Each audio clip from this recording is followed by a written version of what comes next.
Hello and welcome to Deep Into That Darkness Peering, a new series on the stories of Edgar Allan Poe, one of America's greatest poets. He lived from 1809 to 1849, and in this video we'll look first at one of his best stories, one of his greatest accomplishments, the Cask of Amontillado. This story is quite remarkable, especially considering how economical it is, that Poe is able to conjure up a great deal in simply a few pages and with really only two characters. There's a third who's mentioned, but the story really follows the reader's progress down this descent, this labyrinth into the heart of the earth, it seems, as we follow Montresor and Fortunato deep in this maze to go find the title, of course, the Cask of Amontillado. And already we have this notion with the cask, of course, itself meaning simply a barrel of aged wine, holding, I think, roughly 100 gallons or so, but also as another word for casket, which, of course, provokes this foreboding and despairing atmosphere to the story, which Poe is so well known for. Many people, they may have read Poe in middle school or high school, of course, might have some familiarity with The Raven or with The Telltale Heart. But I'm hoping in this series, through some select stories of his, we'll look at the Cask of Amontillado today. We'll, of course, touch on The Telltale Heart. We'll ultimately arrive at perhaps my favorite story of his, which is one titled Hop Frog, which he wrote toward the very end of his life. My hope in this series is to unearth, no pun intended, a sense of depth and meaning to Poe's stories that goes beyond the mere Gothic fright or the terror of it. Now, obviously, there's no harm or shame in reading Poe for that effect. He was a master of the craft. He is the inventor of the short story. And has made his mark in American literature by creating this unifying and singular experience for the reader of terror, of mesmerism, of this dizzying sense of disorientation where we are unaware of what's real and what's true. That Poe even stretches into the metaphysical heights of philosophical expression and thought in his stories. So we are free to approach them with any lens, and Poe will withstand the criticism. He was a master of his craft. He was a world-class genius, certainly a misunderstood man, and quite a disturbed and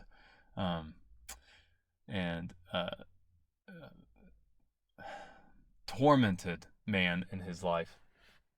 And so we're going to come in this series and peer into the darkness. That line coming from his most famous poem, The Raven. Deep into the darkness we will peer to discover what is true and good and meaningful in Poe's stories. Before we begin, there are four particular themes or images that I'm going to select for this series as guiding lights, as it were. These are not exhaustive themes, of course, and nor do these represent any sort of sense of extreme scholarship in the field. This is merely my attempt to try to provide for any newcomer to Poe or any lover of his work with four handrails to use, to lean on as you walk through Poe's stories, because I believe that these four themes or these ideas thread themselves throughout all of Poe's fiction. The first theme would be that of the shadow. This might be, of course, one of the most recognizable notions when you think of Poe's stories. That you ask somebody who's read Poe what they think of him, they might think dark, or death, murder, grisliness, the macabre, the ghostly, the gothic, and so on. Even Poe himself said one of the most beautiful images is the death of a beautiful woman, of course, which he experienced with his wife Virginia. She passed away a few years before he did. I believe she was only 25 or so when she did. But the notion of the shadow brings up the question of evil, the question of darkness itself, which is, as you might realize, an enduring question for humanity, where how do we account for evil? How do we account for suffering and darkness and villainy? Where did it come from? Where is its root? And particularly when it comes to American literature, we might see evil as something that's either out there, evil is something that's out in society, or evil is something that's out in the frontier, or out in the other, the culture of the other.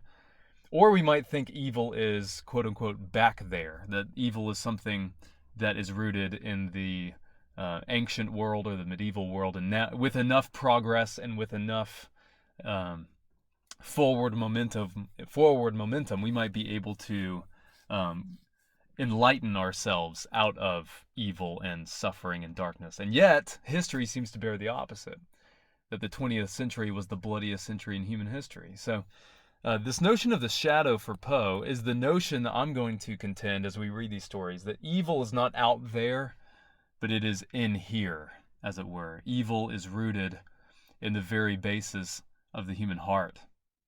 And of course, that's a concern he'll probe in The Telltale Heart, quite literally, with this sense of guilt, this overwhelming suffering that's happening within. But the notion of the shadow we'll watch as this concern over evil and darkness that permeates all of Poe's stories. The second theme would be the clock. Now, one might immediately think here of the Mask of the Red Death, a very famous image that where time is a major factor here. Also, the Pit and the Pendulum, where the pendulum itself mimics the moving of the clock back and forth, back and forth, back and forth. But the clock here and the terror of time as a whole evokes more of the ancient phrase Memento Mori, which is the injunction in the ancient world to remember that you are mortal. That's what that phrase means. Memento Mori. Remember that you are mortal. Remember that you too shall die. Do not ask for whom the bell tolls. It tolls for thee. And that each of us has an allotted time at some point where we will cease to exist. And this is a fundamental terror in the human experience that Poe certainly operates within. The use of time and mortality, by extension, in Poe's stories in order to produce anxiety, fear, worry, alienation, this sort of thing, is a very palpable and very effective scheme in his fiction. And it reminds us of Shakespeare's use of this theme in Hamlet, probably one of the most famous images of this imperative to remember that you are mortal, where Hamlet in Act 5, I believe it is, holds the skull of Yorick in his own hands and is looking into the sockets of this man that he once knew. And he says, "Alas, poor Yorick, I knew him, Horatio, a fellow of infinite jest, this man once was." The notion of time deteriorating, decomposing, wearing away all humans, bringing all of us to this point of extermination, this point of death, where we will pass into the life beyond. This notion of the ticking clock in Poe produces that sense of fear, that sense of insecurity, and disorientation that leads to so many Gothic moments of fear and of death itself, ultimately. The third theme I'll use throughout the series is that of the mirror. Now, in this story, the mirror in the Cask of Amontillado will look very much like the doubling that takes place between Montresor and Fortunato. Even down to the exact language they use, Poe has them repeat one another often, or they'll repeat the same word over and over again. So the sense of repetition as both an unlikely thing, the sense of déjà vu that could unsettle somebody and prepare them for this moment of violence or this moment of worry, this moment of concern. But also, as back to Hamlet, in that play, Hamlet talks about all art being a mirror. That all art is a mirror, he has Hamlet say. The mirror as a theme for Poe is this need for recognition. This need to recognize ourselves, the need to encounter our own self in order to confront who we are, who we are in its ugliest and in its most true state. To see yourself in another, which is what happens with Montresor and Fortunato, that you might see who you really are by seeing the vices of another character and coming to realize that you yourself carry those same vices. Or even a physical mirror sometimes will be employed. But the notion of recognition, the need to encounter the self, to confront the truth of who you truly are, this is something that Socrates argued for, that we need to know ourselves. And that is often an uncomfortable experience when you see yourself in the mirror or when you hear your own voice played back in a recording, that we don't like mirrors unless we have power over them, unless we can control them with filters and with modifications and so on. If we can customize our reflection, then we feel comfortable. But when we see ourselves for who we truly are, we are often unnerved by that experience. And lastly, the fourth theme we'll look at before we dive into the story is the mask.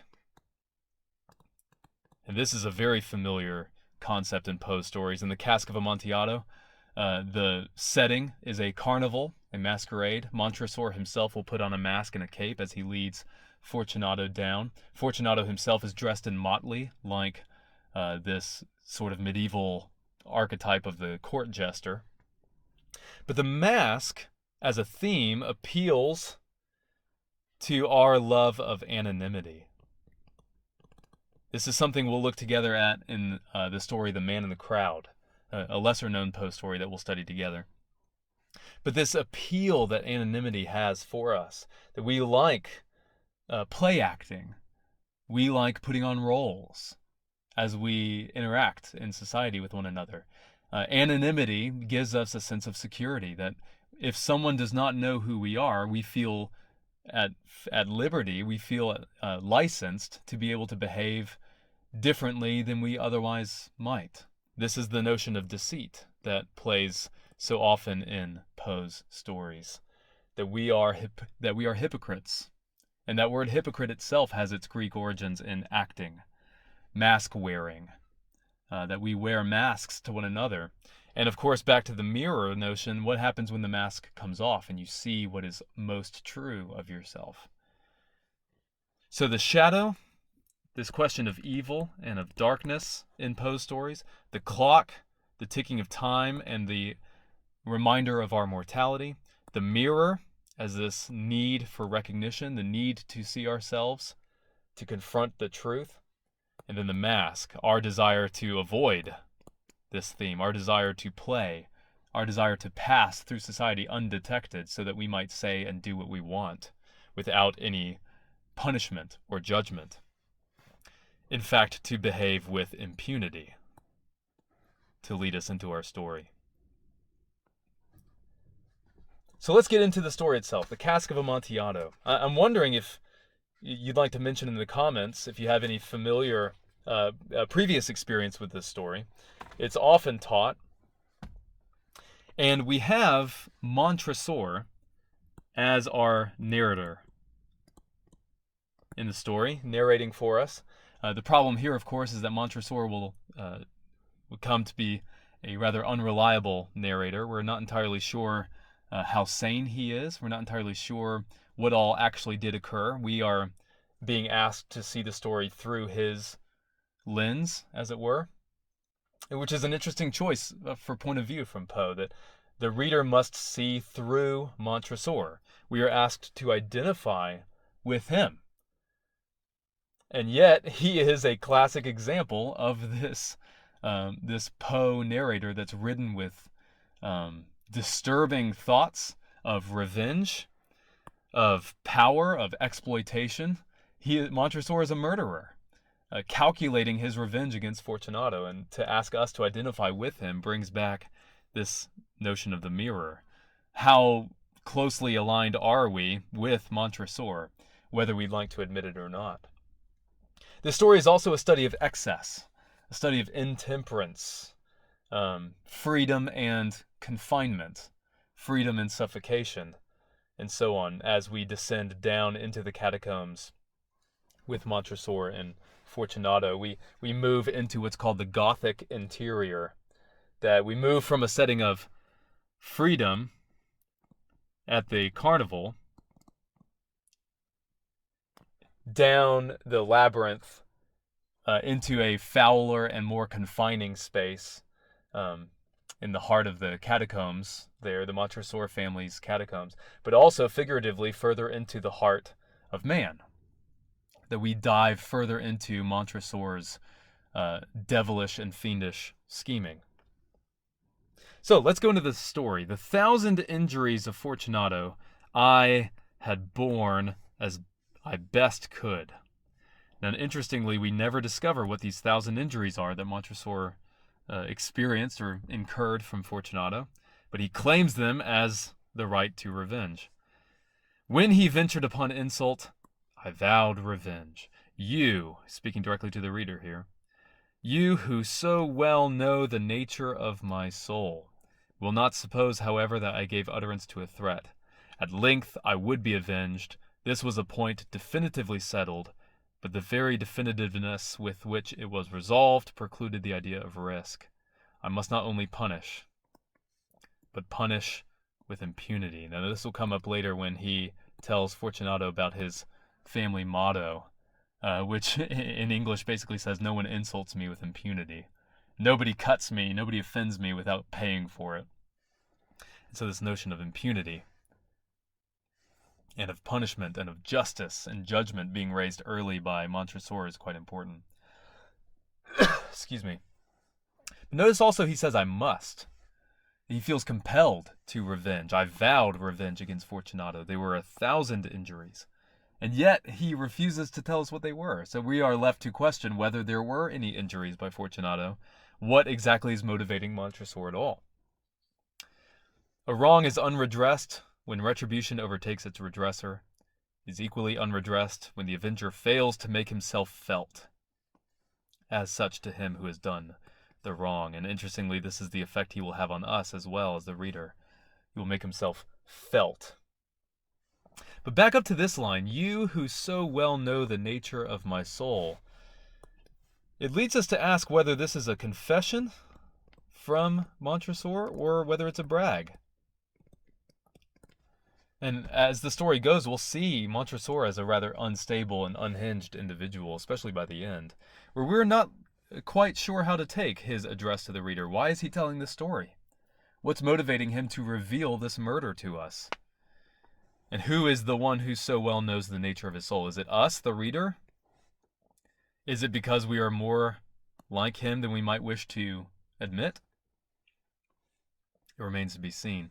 It must be understood, there's that must again, that neither by word nor deed had I given Fortunato cause to doubt my goodwill. Interesting. I continued, as was my wont, to smile in his face. And he did not perceive that my smile now was at the thought of his immolation. This goes back to the notion of the mask. And again, this brings up Hamlet. It's interesting how many of these four themes we're choosing with Poe apply in this sort of dramatic and Shakespearean sense. But in Hamlet, early in the play, Hamlet says, one may smile and be a villain. Now, of course, he's saying this about Claudius, his uncle, who has usurped the throne in Denmark. But now Montresor is doing the same. I will continue to smile in his face, to wear the mask, to pose, to play act in order to exploit.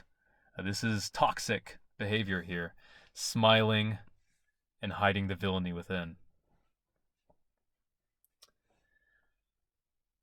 He goes on to describe Fortunato as a connoisseur of wine. At the end of this paragraph, he brings up something quite interesting. He says, in this respect that he's described before, I did not differ from him materially. I was skillful in the vintages myself, and bought largely whenever I could. This brings up the notion of the mirror, or the double. And this will present itself throughout the story. That are Montresor and Fortunato more alike? Are they both in the grip of arrogance and pride Montresor at avenging some injury, and Fortunato by being duped by Montresor into tasting this wine after having had his connoisseurship and his expert opinion flattered by Montresor. It was about dusk one evening, during the supreme madness, great Poe phrase, of the carnival season, that I encountered my friend.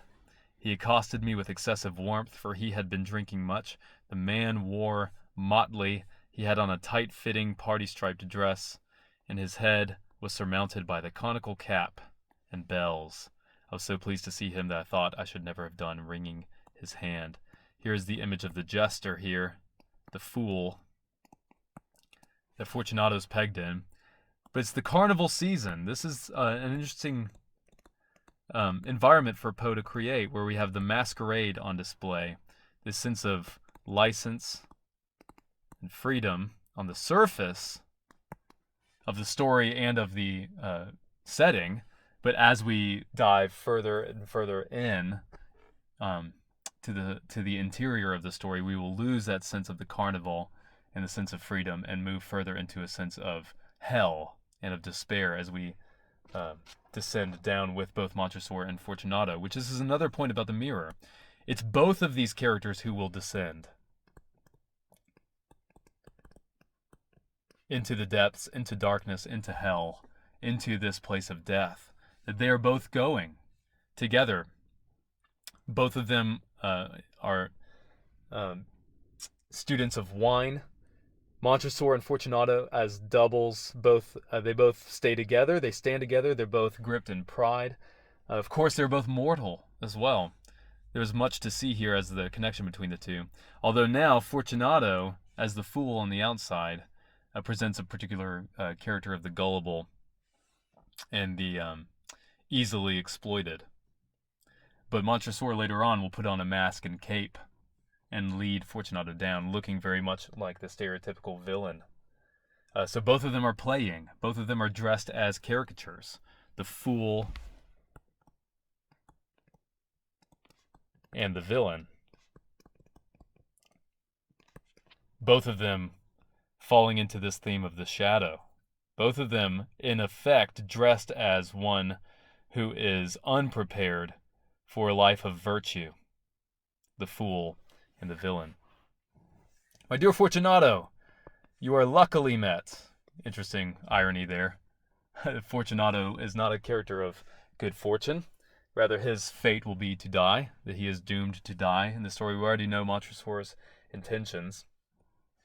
How remarkably well you are looking today, but I have received a pipe of what passes for Amontillado, and I have my doubts. How? Said he. Amontillado? A pipe? Impossible.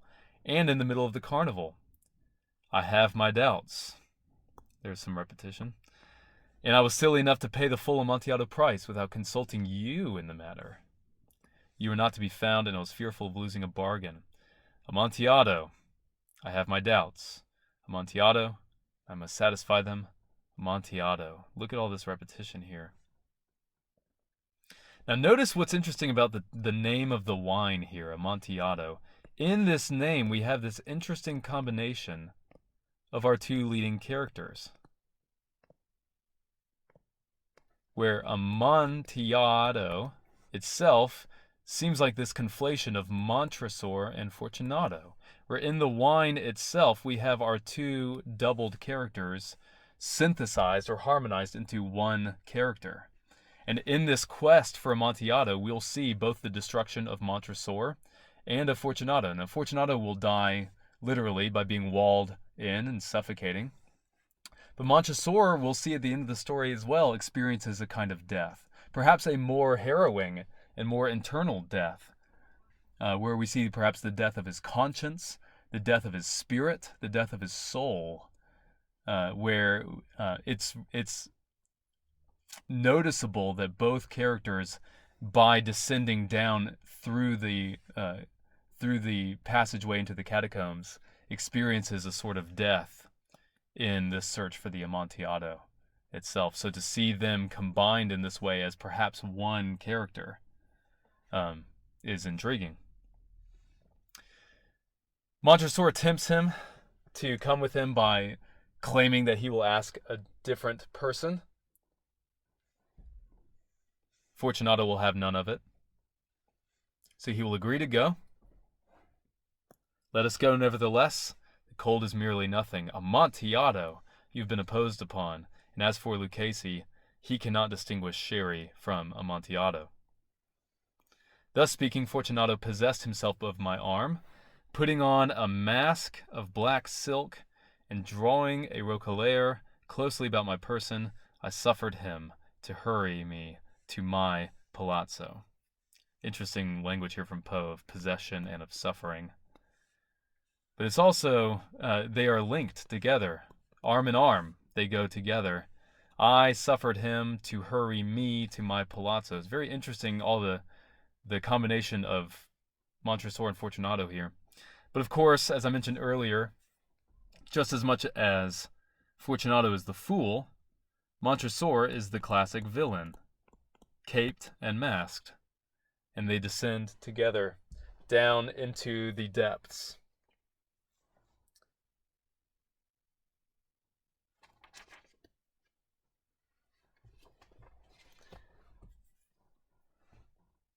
So Montresor takes two sconces, two flambeaux.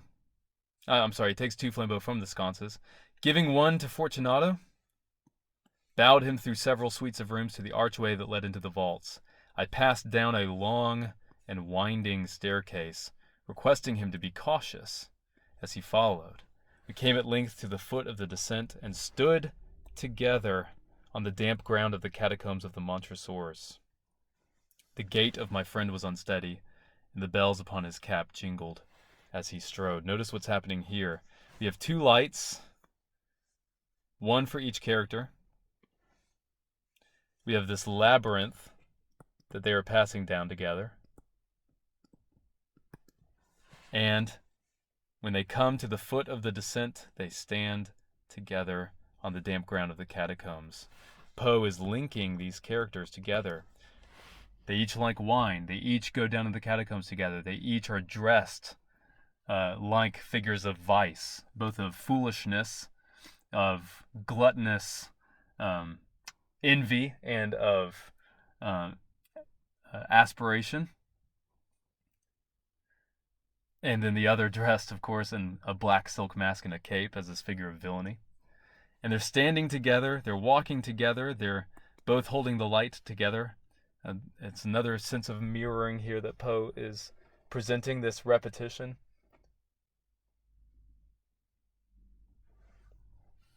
The gait of my friend was unsteady, and the bells upon his cap jingled as he strode. The pipe, said he? It is farther on, said I, but observe the white webwork which gleams from these cavern walls. He turned toward me and looked into my eyes. Look, they're each looking into each other's eyes. There's a sense that they are parallel figures. Nitre, he asked. Nitre, I replied. How long have you had that cough? So this repetition Poe will use to increase the sense of the mirroring that's going on with these characters, where we're meant to see Montresor and Fortunato as two sides of the same coin, two sides of the same mortal dilemma, that in the grip of vice, in the grip of secrecy, addiction, greed, power, revenge, foolishness, in the grip of vice, Montresor and Fortunato are not too distant from each other as they might presume. We see one as the leader and the other as the follower, one as the villain and one as the fool.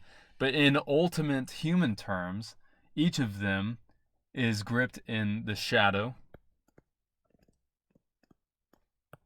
and the problems of mortality.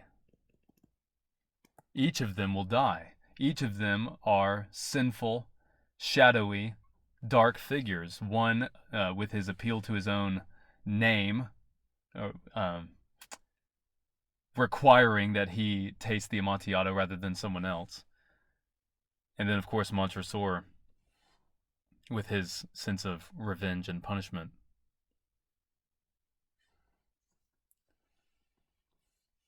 Let me wrap up this first video here with some more of Montresor's irony. You are a man to be missed. Oh, let me back up here. You are rich, So this is Montresor talking to Fortunato. You are rich, respected, admired, beloved. You are happy as once I was. You are a man to be missed. So let's pause here. Notice Montresor has tipped his hand a bit here with some revealing characterization.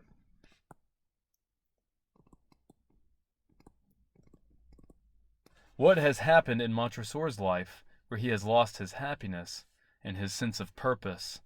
And why does Montresor claim that he, unlike Fortunato, would not be missed? Fortunato is happy and would be missed. Montresor is not happy and will not be missed. For me, it is no matter. This presents a much greater and much more personal sense of despair, where physically, psychologically, spiritually, Montresor has already experienced this sense of grim emptiness and despair that Fortunato will experience physically by the end of the story in his death. But Montresor seems to be experiencing a living death, a living existence of unhappiness and of meaninglessness. We will go back, you will be ill, and I cannot be responsible. Besides, there is Lucchese. Enough, he said, the cough is a mere nothing. Great repetition of this word. It is nothing, he said at last. The cough is a mere nothing. And given what Montresor has just said about his own life, this repetition of nothing in Fortunato might speak definitely to Montresor's experience. It will not kill me. I shall not die of a cough. True. True, I replied. Very menacing line from Montresor, condemning Fortunato to a death of a different kind than a mere cough. So that concludes part 1 of our study of the Cask of Amontillado. Make sure you stay tuned for the next video, part 2 of the story, as we wrap up the fate of Montresor and Fortunato.